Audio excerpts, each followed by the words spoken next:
ഹൗസിലിപ്പം മിക്ക കണ്ടസ്റ്റൻസും ഷാനവാസും അനീഷും തമ്മിലുള്ള കൂട്ടിനെക്കുറിച്ചുള്ള ചർച്ചയാണ് പരസ്പരം നടക്കുന്നത്. ഇപ്പം ആദിലയും നൂറയും തമ്മിലിരുന്ന് പറയുന്നുണ്ട്, ഇവർ തമ്മിലിപ്പം നല്ല കൂട്ടായി, അവർ ഗ്രൂപ്പ് ചേർന്ന് കളിക്കുകയാണ്.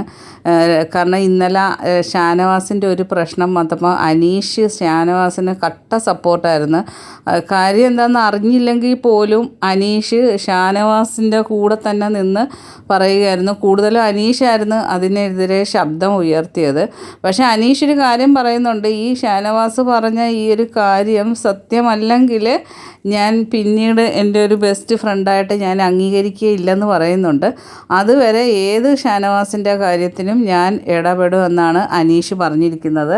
അപ്പോൾ അതിലായി നൂറയും പറയുന്നത്, മുമ്പ് ഒറ്റയ്ക്ക് നിന്ന് കളിച്ച ഒരാളാണ്, ആരുടെയും ഒരു കാര്യത്തിലും ഇടപെടത്തില്ല, ആരും തമ്മിൽ വഴക്കിട്ടാൽ പോലും പിടിച്ചു മാറ്റുന്നതല്ലാതെ ആർക്കും ശരിയാണെന്നറിഞ്ഞാൽ പോലും ഒരു സപ്പോർട്ട് ചെയ്യാത്ത ആൾ ഇന്ന് ഷാനവാസിൻ്റെ കൂടെ ചേർന്ന് നിന്ന് കളിക്കുന്നു. പുതിയ എന്തെങ്കിലും ഗെയിം പ്ലാൻ ചെയ്യാനായിരിക്കും എന്നൊക്കെ ഇവർ രണ്ടുപേരും കൂടി സംസാരിക്കുന്നു. അത് കഴിഞ്ഞപ്പോൾ ഷാനവാസിൻ്റെയും അനീഷിൻ്റെയും കൂടെ കൂടിയിരിക്കുന്നത് ജിഷിനും കൂടെ ഉണ്ട്.